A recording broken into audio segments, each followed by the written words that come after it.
Channel commerce study point पर आप सभी का बहुत बहुत स्वागत करती हूं। तो फ्रेंड्स, हम कंटिन्यू कर रहे हैं क्लास 11th के सब्जेक्ट इकोनॉमिक्स के साथ और आज हम कंटिन्यू करेंगे हमारा चैप्टर 6 ग्रामीण विकास। फ्रेंड्स, इसके पहले हमने काफ़ी सारे वीडियो देख चुके हैं और फ्रेंड्स आपके लिए बहुत ही आपके लिए अच्छी न्यूज़ और अच्छी नहीं, मुझे लगता है कि ये न्यूज़ बहुत ही ख़राब है कि आपके 11th के एग्ज़ाम नहीं होंगे, लेकिन फिर भी मैं मेरे वीडियो कंटिन्यू कर रही हूँ। फ्रेंड्स, एग्ज़ाम नहीं होंगे इससे सबसे ज़्यादा लॉस आपको ही है। रीज़न कि आपके बेसिक कंसेप्ट क्लियर नहीं होंगे तो आपको आगे की क्लास में हो सकता है बहुत ज़्यादा प्रॉब्लम आए। तो आप ये ना सोचें कि एग्ज़ाम ना हो रहे तो ना पढ़ाई करें। आपके पास बहुत अच्छी है अपॉर्चुनिटी है, आपके पास बुक्स अवेलेबल है। फ्रेंड्स, मैं आपको ये रिवीजन वीडियो दे रही हूँ, तो आप इन वीडियो को देखें, फिर एक बार आप अपनी बुक से उसको रीड करें, देखें। अगर आपको फिर भी कोई प्रॉब्लम आती है तो आप मुझे मैसेज करें, कमेंट करके बताएं, मैं एज पॉसिबल आपकी हेल्प करूँगी। फ्रेंड्स, आप ये सोच कर कि हमारे एग्ज़ाम नहीं होंगे अपनी पढ़ाई को ना छोड़ें, ठीक है। बिल्कुल श्योर नहीं एग्ज़ाम की तरह, लेकिन फिर भी आप थोड़ा अपने बेसिक कंसेप्ट को क्लियर करें। आपको अगर आप इकोनॉमिक्स और अकाउंट्स दोनों ही ऐसे सब्जेक्ट हैं जिनमें आपको आगे चल के दिक्कत आएगी कि अगर आपके बेसिक क्लियर नहीं होंगे तो आपको हायर एजुकेशन में बहुत प्रॉब्लम आएगी इनसे रिलेटेड लेके। जैसा कि अपन अकाउंट्स की बात करते हैं, अगर अभी आपका 11th में बेसिक होता है जनरल एंट्री सीखना, अगर आपको जनरल एंट्री करना ही नहीं आएगा तो आप कहाँ फाइनल अकाउंट बनाओगे, किस किस तरह से बनाओगे, अलग अलग जो बातें पूरे, इसलिए जो सबसे बेसिक होता है अपना जनरल एंट्री करना, अगर आप वो ही नहीं सीखोगे तो नहीं हो पाएगा आगे कुछ भी। तो फ्रेंड्स, आप अपनी पढ़ाई को कंटिन्यू रखें, मैं आपके लिए ये रिवीजन वीडियो कंटिन्यू लेकर आती रहूँगी। फ्रेंड्स, अभी तो मैंने जो एग्ज़ाम पॉइंट ऑफ व्यू के हिसाब से जो सिलेबस डिडक्ट हुआ था और उसके अकॉर्डिंग जो मेरा सिलेबस तैयार किया था, जो बैच था ये, तो इसका ये आज लास्ट चैप्टर है फ्रेंड्स। इसके बाद जो रिमेनिंग चैप्टर बचे हुए हैं उनको भी मैं बहुत ही जल्द आपके साथ लेकर आऊँगी और कंटिन्यू करूँगी अपनी क्लास को। 11th के जितने भी चैप्टर बच रहे हैं इकोनॉमिक्स में, अपन उनको भी पूरा फिर से करेंगे, जो छोड़े थे कि एग्ज़ाम के हिसाब से जो सिलेबस डिडक्ट हुआ था उसको, तो उसको भी हम कंटिन्यू करेंगे। पर अभी के हिसाब से जो था ये लास्ट चैप्टर है आपका, चैप्टर 6 ग्रामीण विकास। फिर उसके बाद हम फिर से अब जो पढ़ेंगे वो पूरे चैप्टर पढ़ लेंगे डिटेल में। ये एग्ज़ाम पॉइंट ऑफ व्यू के हिसाब से जो प्रिपरेशन बनाए गए थे, लेक्चर थे, स्पेशल कोर्स था आपके एग्ज़ाम के हिसाब से, उसके लिए है ये। तो फ्रेंड्स, की एग्ज़ाम नहीं हुए और हम अगली क्लास में आ गए हैं, ये बहुत अच्छी बात है। आप लोगों को बहुत बहुत बधाई, कॉन्ग्रेचुलेशन कि आप क्लास 12th में आ गए हैं। लेकिन फ्रेंड्स, आपके पास ये अपॉर्चुनिटी है तो आप इसका पूरा फ़ायदा उठाएं और अपने बेसिक कंसेप्ट को क्लियर करें। मैं ये ना कह रही हूँ कि आप है ना रट्टा मार के सारे पॉइंट टू पॉइंट सारी चीज़ें याद करो, लेकिन ये क्या है आप इन्हें ज़रूर समझें, ठीक है ना। आप पॉइंट टू पॉइंट रट्टा ना लगाएं, लेकिन चीज़ों को समझें कि ये चीज़ें क्या है। इससे आपको आगे की कक्षा में बहुत ही हेल्प मिलेगी और मुझे उम्मीद है कि ये सारी चीज़ें आपको आगे की क्लासों में बहुत काम आएगी। तो फ्रेंड्स, हम कंटिन्यू कर रहे हैं चैप्टर 6 को और हम कर रहे हैं हमारा ग्रामीण विकास, ठीक है ना। ग्रामीण विकास की हम यहाँ पे बात कर रहे हैं फ्रेंड्स। सबसे पहली बात तो कि हमारी भारत में बहुत अधिकतम संख्या कहाँ रहती है, गाँव में निवास करती है। तो अगर हमें हमारे देश को क्या बनाना है, एक विकसित देश बनाना है। यदि हमें हमारे देश को एक विकसित देश बनाना है तो हमें क्या करना पड़ेगा, शहरों के साथ साथ ग्रामीण क्षेत्र का भी विकास करना पड़ेगा। उसी थीम पर, उसी बेस पर ये चैप्टर आधारित है, ग्रामीण विकास की, किस तरह से हम गाँव का विकास करें, ग्रामीण क्षेत्र में रहने वाले लोगों का किस तरह से विकास किया जाए। तो फ्रेंड्स, सबसे पहली बात तो ये कि गांव में जो लोग रहते हैं उनकी सबसे बेसिक, उनकी आय का साधन क्या होता है फ्रेंड्स, कृषि। ग्रामीण क्षेत्रों में आपको दूसरे उद्योग नहीं मिलेंगे या होंगे तो भी उनका प्रतिशत बहुत ही कम होगा। अधिकतर जो जनसंख्या होती है ग्रामीण क्षेत्र की वो किस पे आधारित है, कृषि पर आधारित है, ठीक है ना। तो फ्रेंड, तो सबसे पहले सोचा गया कि अगर हमें ग्रामीणों का विकास करना है तो हमें किसका विकास करना पड़ेगा, कृषि के क्षेत्र में अगर हम विकास करेंगे तो ग्रामीण विकास क्या होगा, अपने आप ग्रामीण विकास होने लग जाएगा। तो किस तरह से सरकार ने कदम उठाए और क्या रणनीति बनाई, किस तरह से किया गया, हम इस पूरे चैप्टर में पढ़ेंगे।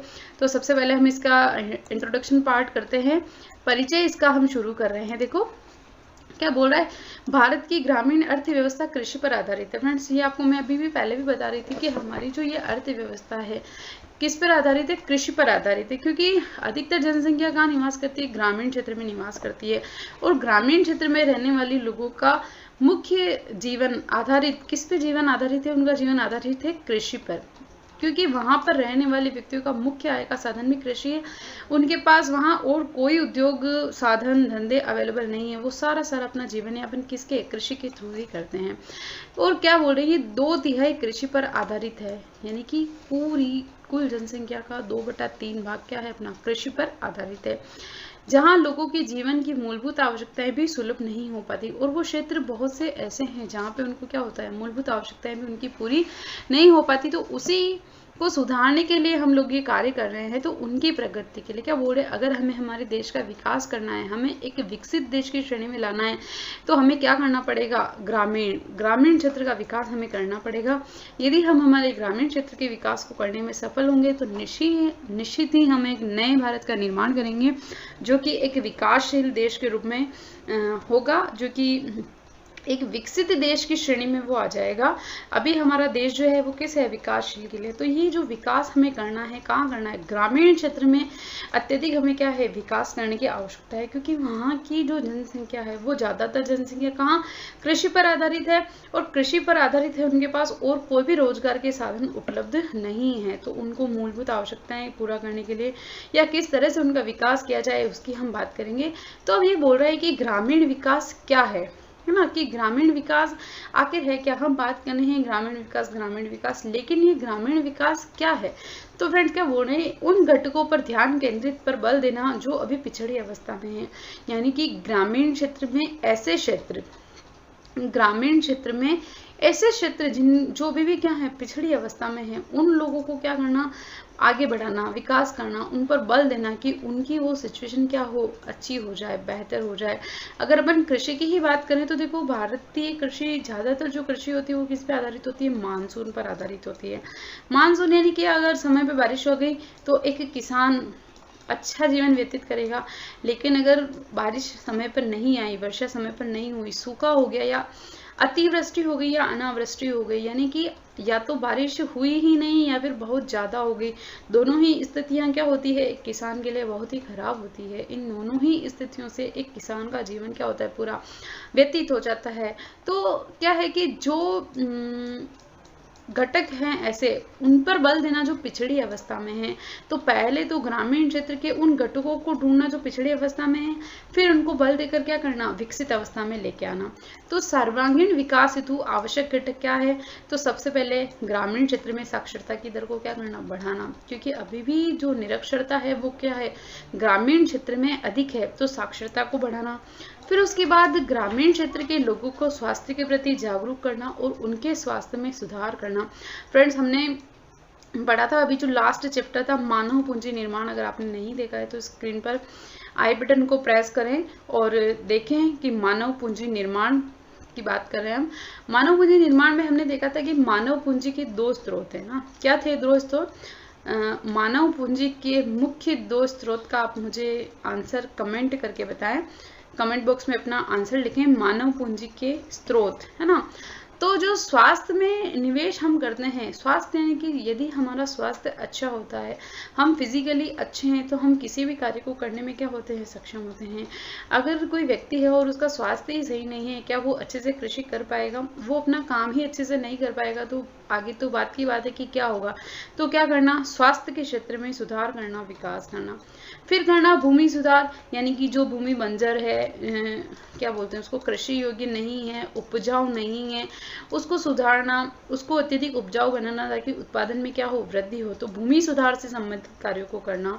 फिर उसके बाद है आपका उत्पादक संसाधनों का विकास। उत्पादक संसाधनों का विकास यानी कि ऐसे संसाधनों का विकास करना जो क्या हो? आपके उत्पादन के लिए अत्यधिक आवश्यक हो, या जिनसे आपके उत्पादन में क्या होती हो? वृद्धि होती हो।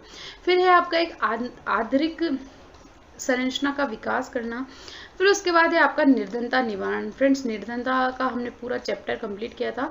यदि अगर आपने अभी तक इस चैप्टर को नहीं देखा है, निर्धनता के रिवीजन वीडियो को, तो आप स्क्रीन पर आई बटन को प्रेस करें और इसे जल्दी से देखें फटाफट से कि क्या है ये चैप्टर। और इसमें पूरा कंसेप्ट हमने पढ़ा था कि किस तरह से है, क्यों होती है, क्या कारण है, और सरकार इसको मिटाने के लिए क्या क्या उपाय कर रही है, सभी हमने डिस्कस किया था।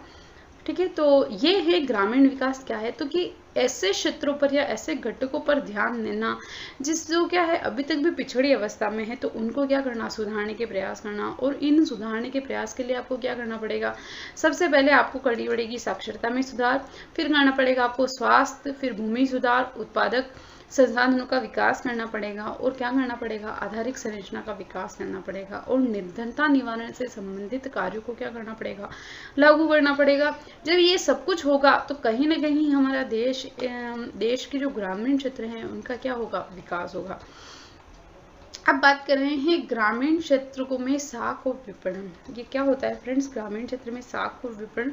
साख यानी कि हम यहाँ पर पैसों की बात कर रहे हैं कि किस तरह से ग्रामीण क्षेत्र में साख और विपणन कार्य करता है। तो फ्रेंड्स, क्योंकि भारतीय कृषि अधिकतर कृषि है ना, भारत में अधिकतर कृषि अभी भी क्या है, मानसून पर आधारित है। किस पर आधारित है फ्रेंड्स, मानसून पर आधारित है। और जब अपन बीजारोपण करते हैं, ठीक है ना, कृषि में जब अपन क्या होता है, सबसे पहले आपको पता ही होगा कि किसान सबसे पहले बीज बोता है, फिर वह अंकुरित होकर छोटे छोटे पौधे बनते हैं, फिर उनको समय समय पर सिंचाई, पिलाई, सब कुछ ये सब करनी पड़ती है, निराई गुड़ाई, ये सारे कार्य होते हैं। फिर वो एक फसल के रूप में लहरा हो जाती है, बड़ी हो जाती है, फिर वो फसल पकती है, सूखती है, फिर उसको क्या करते हैं, काटा जाता है, फिर उसका स्टोरेज करके उसको मार्केट में लाया जाता है। तो ये जो पूरी लंबी प्रोसेस है, इस प्रोसेस में बहुत ज़्यादा टाइम लगता है, बहुत ज़्यादा टाइम लगता है। इन्हें कि ऐसा नहीं कि आपने आज बीज बोए और आपको क्या हो जाएगा, कल फसल मिल जाएगी, नहीं, ऐसा नहीं होगा। आपको इस कार्य के लिए कुछ न कुछ माह लगेंगे, कुछ दिन भी नहीं, कुछ माह की हम बात कर रहे हैं, कुछ माह लगेंगे आपको। जब आपके हाथ में वापस से क्या होगा, पैसा आएगा। तो आपके पास जब ये पीरियड होगा कि आपके पास पैसा नहीं है, लेकिन आपका कार्य तो कोई रुकेगा नहीं, आपको अपने पारिवारिक कार्य भी करने पड़ेंगे, अन्य कार्य भी करने पड़ेंगे, सिंचाई के साधन जुटाने पड़ेंगे, क्या बोलते हैं, कीटनाशकों का, खाद का, सभी का प्रयोग करना पड़ेगा। तो इन सब कार्यों को करने के लिए किसान के पास जब पैसा नहीं होता है तो वह क्या लेता है, ऋण लेता है, पैसा उधार लेता है मार्केट से। वो होती है आपकी साख, पैसों की व्यवस्था एक तरह से। तो क्या बोल रहे थे, वो कृषि अर्थव्यवस्था में समृद्धि पूंजी के उपयोग पर निर्भर है, यानी कि आप पैसे का किस तरह से यूज कर रहे हो उसी के ऊपर क्या होता है, निर्भर होता है। फिर बोल रहे बीजारोपण से फसल बिकने की अत्यधिक लंबी अवधि, यानी कि एक बीज के रोपण के बाद बहुत ही लंबा समय होता है, उसके बाद फसल बिकती है, वो किसान के हाथ में क्या होता है, पैसा आता है। तो ये जो लंबी होती है, इस अवधि में सभी कार्यों के लिए, समस्त कार्यों के लिए किसान को क्या लेना पड़ता है, कर्ज लेना पड़ता है, ठीक है ना। समस्त कार्यों के लिए किसान को क्या करना पड़ता है, कर्ज लेना पड़ता है। और स्वतंत्रता के समय कुछ भी अपने पास अवेलेबल नहीं था, तो अधिकांश ऋण जो था वो कहाँ से लेते थे, महाजनों से और व्यापारियों से। तो महाजन जब है ना ऋण देता था किसान को, तो उनकी ब्याज दर इतनी अधिक होती थी, और वो इस तरह से ब्याज की कैलकुलेशन करता था कि एक किसान कभी भी उससे वापस बाहर नहीं हो पाता था जीवन पर्यंत। केवल एक किसान ऋण में ही जन्म लेता है और उस ऋण में ही उसकी क्या हो जाती है, मृत्यु हो जाती है। तो वह इस समाप्त करने के लिए ना, तो ग्रामीण विकास में किसानों को इन महाजनों और व्यापारियों के ऋणों से मुक्ति दिलाने के लिए क्या हुआ, भारत में बैंकिंग व्यवस्था का प्रादुर्भाव हुआ। और ये कब हुआ, 1969 में सबसे पहले बैंकिंग व्यवस्था प्रारंभ की गई ग्रामीण क्षेत्रों में भारत में। कि इनसे इसका मुख्य उद्देश्य क्या था दोस्तों, ये जो ऋण महाजनों द्वारा, कृषकों द्वारा महाजनों से जो ऋण लिए जाते थे, उनकी ब्याज दर बहुत ज़्यादा होती थी। और महाजन एक बार कोई किसान अगर आ गया ऋण लेने के लिए, तो उसे उस चुंगल में इस तरह फंसाता था ना कि उसकी मृत्यु होने तक भी वह उस ऋण से मुक्त नहीं हो पाता था। वह उसका ऋण आने वाली पीढ़ी को क्या करता था, सौंप कर जाता था कि मेरे से नहीं हुआ, अब तुम्हें ये पूरा करना है। तो इसी से मुक्त दिलाने के लिए और ग्रामीण कृषकों का विकास करने के लिए बैंकिंग व्यवस्था का प्रादुर्भाव हुआ। और इसके अंतर्गत ग्रामीण क्षेत्र में बहुत सारे बैंकों की स्थापना की गई। वे बैंक कृषकों को बहुत ही कम ब्याज दर पर ऋण उपलब्ध करवाए थे। इसी के अंतर्गत नाबार्ड की व्यवस्था की गई। इसी के अंतर्गत आपके भूमि सहकारी बैंक, साख से संबंधित अन्य बैंकिंग क्रियाओं का क्या हुआ, प्रादुर्भाव हुआ। महिला सशक्तिकरण और इस तरह के बहुत सारे कार्य क्या हुए, आरंभ हुए। क्यों, क्योंकि महाजनों और व्यापारियों के चुंगल से क्या करना था, कृषकों को मुक्त करवाना था।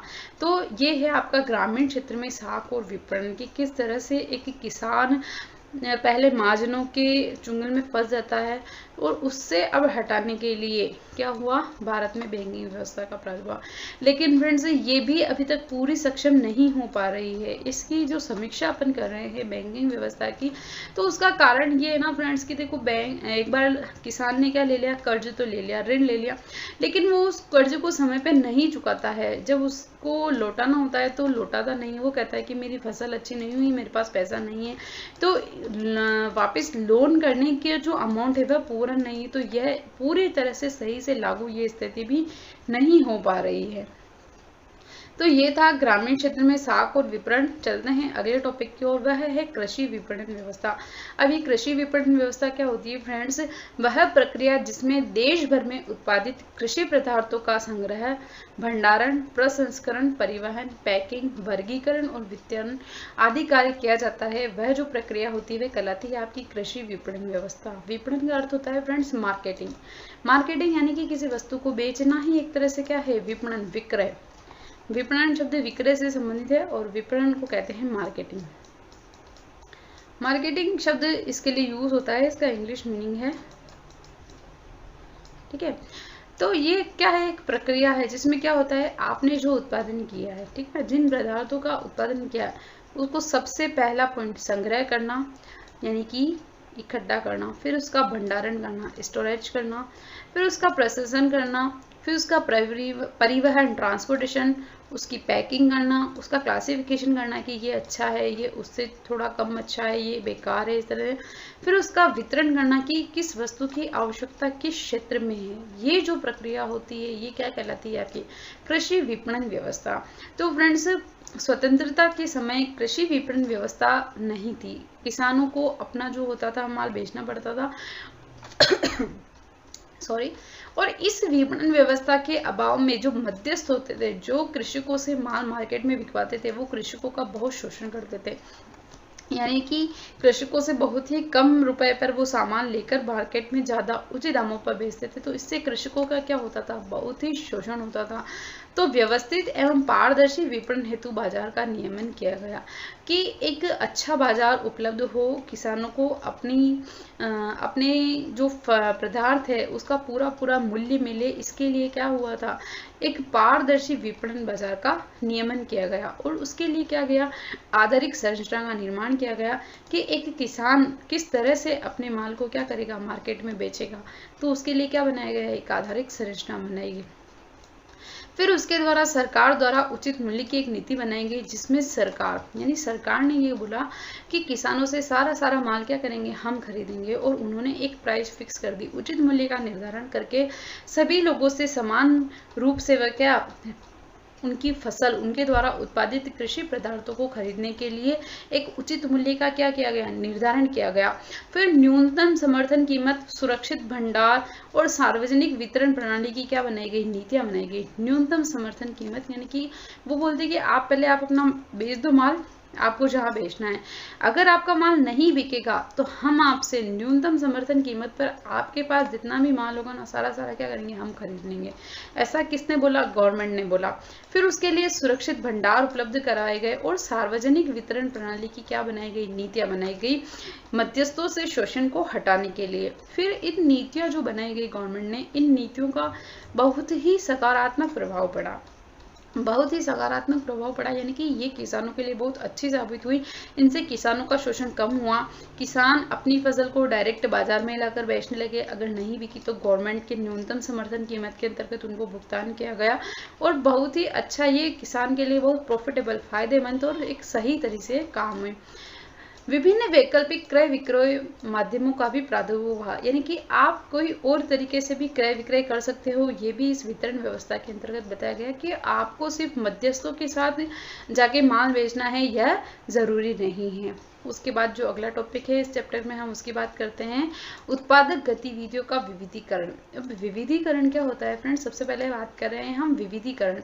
विविधीकरण का मतलब होता है कि एक से दूसरा अन्य संबंधित विविध, यानी कि मैं आपको इकोनॉमिक्स पढ़ा रही हूँ और मैं आपको अकाउंट्स भी पढ़ाती हूँ, लेकिन मैं आपको बीओ भी पढ़ा सकती हूँ। तो मैं आपको जो बीओ भी पढ़ा सकती हूँ वो क्या है, मेरा विविधीकरण है, कि अगर मैं आपको ये ना पढ़ाऊँ ये ना पढ़ाऊँ तो मैं ये तो पढ़ा सकती हूँ। तो ये होता है विविधीकरण की, जब किसी एक कार्य से आपका पूरा ना हो, यानी कि उस एक कार्य से आपकी उत्पादकता में वृद्धि नहीं हो रही हो, तो आप अपने आप को किसी अन्य गतिविधियों में भी क्या करें, एनरोल करें, कोई दूसरा कार्य भी करें, वो होता है आपका विविधीकरण। तो क्या बोल रहा है, उत्पादक गतिविधियों का विविधीकरण, यानी कि ऐसी गति मतलब आप अपनी गतिविधियों का इस तरह से विविधीकरण करो कि आपकी उत्पादकता में क्या हो, वृद्धि हो। क्योंकि देखो ग्रामीण क्षेत्र में व्यक्तियों का सबसे प्रमुख जो आजीविका का साधन होता है वो होता है कृषि, ठीक है। और कृषि के लिए बहुत मेहनत करनी पड़ती है, आप लोगों को पता ही होगा किस तरह से धूप में अपने जैसे लोग 10 मिनट धूप में खड़े नहीं रह सकते हैं, ठीक है ना। 10 मिनट में मैं आपको बहुत ज़्यादा बता रही हूँ। आप गाड़ी पे भी कभी घर से बाहर निकलोगे तो ठीक है, आप लड़कियों को देखा होगा मुंह पे इसका बांधा चश्मा लगा, ये करा वो करा, लेकिन किसान कितनी भरी तेज धूप में वो दिन भर क्या करते हैं, खेत पे काम करते हैं, बहुत मेहनत करते हैं, तब जाके कई फसल होती है। और अगर वो भी सिंचाई ना हो सही समय पर, बारिश ना आई हो, तो उनकी फसल क्या हो जाती है, बेकार। तो उनकी जो इतनी मेहनत होती है वो क्या हो जाती है, पूरी पूरी खराब हो जाती है। उनको रिटर्न में एक सिंगल रुपीस भी नहीं मिलता है। तो बोल रहे कि आप इस तरह से क्या हो, जोखिम, बहुत जोखिम जीवन है कि अगर समय पे आपके पास आ गया है, समय पे बारिश हो गई, सिंचाई के साधन अच्छे से उपलब्ध हो गए, तब तो आपको क्या होगा, अच्छा पैसा मिलेगा, आपकी जोखिम नहीं रहेगी। लेकिन जब तक फसल के बीजारोपण से लेकर फसल कटकर तैयार नहीं हो जाती, एक किसान के मन में क्या रहता है, जोखिम ही चलता रहता है। बीज बो दिए, ठीक है, सबसे पहले बावन हो जाए तो मैं बीज बोता फिर ये निराई गुड़ाई के समय से सिंचाई हो गई, सब कुछ हो गया फ्रेंड्स। एक जब ऐसा भी होता है कि किसान ने अपनी फसल को काट कर खेत में रखा, ठीक है ना, आज रात को अगर दिन में फसल काट कर उन्होंने रात को खेत में रखी और अगर उसी रात तेज बारिश आती है तो उसकी सारी फसल क्या हो जाती है, चौपट हो जाती है, खराब हो जाती है। तो बीजारोपण से लेकर फसल कट कर जब तक उनके घर नहीं आ जाती या मार्केट में बिकने चली नहीं जाती, तब तक उनके लिए क्या रहती है, बहुत बड़ी जोखिम रहती है। तो उस जोखिम को कम करने के लिए बोल रहे कि आप क्या करो, विविधीकरण करो, यानी कि आप एक के साथ कोई दूसरा कार्य भी करो ताकि आपकी जोखिम क्या हो, कम हो। और आप ये कार्य किस तरीके से करते हो, आपकी जो श्रम खेती है उसको खेती से हटाकर अन्य संबंधित कार्यों में लगाना। यानी कि देखो आप पढ़ाई कर रहे हो, ठीक है ना, अभी आपके एग्जाम नहीं होंगे, लेकिन फिर भी मैंने आपको क्या बोला कि आप पढ़ो, इससे आपके बेसिक कंसेप्ट क्लियर होंगे, तो आपको आने वाली कक्षाओं में क्या होगा, लाभ होगा, प्रॉफिट होगा। तो आप जब इसको पढ़ रहे हो तो आपके लिए कहीं नहीं कहीं क्या है, ये फायदा है। आप अपनी रिस्क को क्या कर रहे हो, कम कर रहे हो कि मेरे बेसिक कंसेप्ट क्लियर होंगे तो मैं अगली कक्षाओं में ज़्यादा सही से कर पाऊंगा। आप अपनी रिस्क को क्या कर रहे हो, कम कर रहे हो। तो यही करने के लिए विविधीकरण बोला कि आप अन्य संबंधित कार्यों में भी साथ साथ कार्य करो तो आपकी जोखिम को क्या होगी, कम होगी। फिर बोल रहे हैं आप गैर कृषि कार्यों की ओर अग्रसर हो, यानी कि आप कृषि के साथ साथ कोई और कार्य भी करो, ठीक है ना। तो गैर कृषि कार्यों के लिए जब उनको अग्रसर किया तो साथ में क्या आया, बोला पशुपालन, छोटे छोटे लघु उद्योग, कुटीर उद्योग, महिलाओं द्वारा चलाने वाले, फिर एक आपका मत्स्य पालन, उद्यान विज्ञान, यानी कि ये आपको पता होगा, देखो पशुपालन और मत्स्य पालन के लिए तो आपको पता ही होगा कि खेती के साथ साथ में क्या करना, पशु रखना, और पशुपालन से दूध इत्यादि का क्या मार्केट में, तो पशुपालन से भी क्या हो, इनकम होती है। पशुपालन में जैसे मुर्गी हो गई, गाय हो गई, इन सब का क्या करना, पालन का। फिर मत्स्य पालन आपको पता ही है। उसके बाद देखिए उद्यान विज्ञान यानी बोल रहे हैं कि भारत अपना क्या है, विविधताओं वाला देश है। अपना जो भारत है वो क्या है, एक विविधताओं वाला देश है, और इस विविधताओं वाले देश में हर जगह कुछ ना कुछ क्या है, अलग अलग है। ये अपना पूरा भारत बहुत ही विविधताओं वाला देश है, और इस विविधताओं वाले क्षेत्र में हर जगह अलग अलग है। तो जहाँ पे जो चीज़ अच्छी है, क्या बोल रहे हैं, जहाँ पे जो चीज़ अच्छी है वहाँ की उत्पादकता को, वहाँ के संतुलन को उन्होंने पहचाना और वहाँ पे क्या लगा दिए, बाग लगा दिए। आप लोगों ने सुना ही होगा ना कि यहाँ की ये चीज़ बहुत फेमस है, श्री गंगानगर को अन्न का कटोरा कहते हैं। तो जो भूमि जिस उत्पादन के लिए अत्यधिक उपजाऊ है, सही है, वहाँ पे क्या लगा दिए गए, उद्यान विज्ञान, यानी कि वहाँ पे ऐसे बाग लगा दिए जिससे कंटिन्यू आपको क्या होती रहती है, प्रोडक्शन होता रहता है। जैसे फ्रूट्स, आपके फलों के, आम का बाग, तो जिस मिट्टी के लिए जहाँ जो सुविधा थी उसके हिसाब से कर दिया, इस उद्यान विज्ञान का विकास किया गया। और आपके अन्य रोजगार एवं आजीविका के विकल्प उपलब्ध कराए गए। छोटे छोटे लघु उद्योग, कुटीर उद्योग, वो पता है थोड़े दिन पहले इसका अभी भी है, जैसे कि गाँव में, खेतों में वो सोलर प्लेट्स लगवा के बिजली का उत्पादन करना, गायों, पशुपालन के से आपको जो गायों का गोबर होता है उससे गोबर गैस का निर्माण करना, गोबर गैस का प्लांट लगाना, दूध, दही, डेयरी प्रोडक्ट्स का निर्माण, ये सारे अन्य रोजगार के विकल्प उपलब्ध करवाए गए। तो ये था कि आप अपने जो कार्य है, अपनी जो गतिविधियां हैं, उसको क्या करो, दूसरे कार्यों में इन्वॉल्व करो। अगला एक लास्ट जो छोटा सा टॉपिक है वो है कि धारणी विकास और जैविक कृषि। देखो, क्योंकि कृषि में उत्पादन बहुत कम होता है, तो अपने उत्पादन को बढ़ाने के लिए किसान क्या करते हैं, कीटनाशकों का और इन सब का प्रयोग करते हैं। तो जब इनका उपयोग करते हैं तो भूमि के उपजाऊपन में क्या होती है, कमी आ जाती है। ठीक है, भूमि के उपजाऊपन में कमी आती है और फसल भी कहीं ना कहीं नुकसान होता है। तो बोले कि आप जैविक खेती करो, ऐसी खेती करो जिससे आपकी भूमि को भी नुकसान नहीं हो और आपके द्वारा जो उत्पादन हो वो भी क्या हो, अच्छी क्वालिटी का हो। आजकल आप सभी लोगों ने सुना ही होगा, ये तो इंजेक्शन वाली लौकी है, इस लौकी पे इंजेक्शन लगा है, तो उस चीज़ के लिए मना कर रहे हैं। बोले आप जैविक खेती करो जिससे लोगों को भी नुकसान नहीं हो और आपकी भूमि का भी क्या हो, खराब नहीं हो। तो रासायनिक खाद एवं कीटनाशकों को अत्यधिक प्रयोग से हो रहे दुष्प्रभाव को दूर करने के लिए जैविक कृषि पर बल दिया जाता है। यानी कि आप जो खाद यूज कर रहे हो वो भी सही वाली खाद यूज करो, यानी कि कीटनाशकों मतलब केमिकल प्रोडक्ट्स का यूज ना करो। तो उसके लिए क्या बोले, जैविक कृषि पर बल दे रहे हैं, क्योंकि जैविक कृषि के माध्यम से आप अच्छा उत्पादन, अच्छी क्वालिटी का उत्पादन कर पाएंगे और आपकी जो भूमि है वह भी क्या होगी, खराब नहीं होगी, वह बंजर, उसका उपजाऊपन जो क्या होगा वह कम नहीं होगा। तो फ्रेंड्स, ये था हमारा छोटा सा चैप्टर ग्रामीण विकास, जिसको हमने कंप्लीट किया है, इसकी हमने पूरी बात की है। तो फ्रेंड्स, अभी का जो मैंने मेरा सिलेबस शेड्यूल किया था उसका ये लास्ट टॉपिक था, जिसको आज हमने कंप्लीट कर लिया है। आने वाले भागों में मैं बहुत ही जल्द आपके लिए इस बुक से, आपके जो दोनों बुक है, अर्थशास्त्र में सांख्यिकी और भारतीय अर्थव्यवस्था का विकास, दोनों ही बुक में जो चैप्टर छूट रहे हैं अभी तक, हम उनका करेंगे, उनको भी पढ़ेंगे आराम से, ताकि आपके बेसिक कंसेप्ट क्लियर हो। फ्रेंड्स, मैं चाहती हूँ कि आप पॉइंट टू पॉइंट हर चीज़ को ना याद करें, कोई बात नहीं है, आपके एग्जाम नहीं है, लेकिन आप चीज़ों को समझें, आपका बेसिक दिमाग में क्लियर रखें, इससे आपको आने वाली कक्षाओं में बहुत हेल्प मिलेगी और आपका जो नॉलेज लेवल है वो भी कहीं ना कहीं इंक्रीज ही होगा। ठीक है ना, आपको फायदा होगा ही होगा, लेकिन नुकसान तो कभी भी नहीं होगा, ये बात तो आपके लिए श्योर है। और आप हंसते खेलते देखते देखते, अभी आपके पास कोई काम में नहीं तो आपका आराम से हो जाएगा।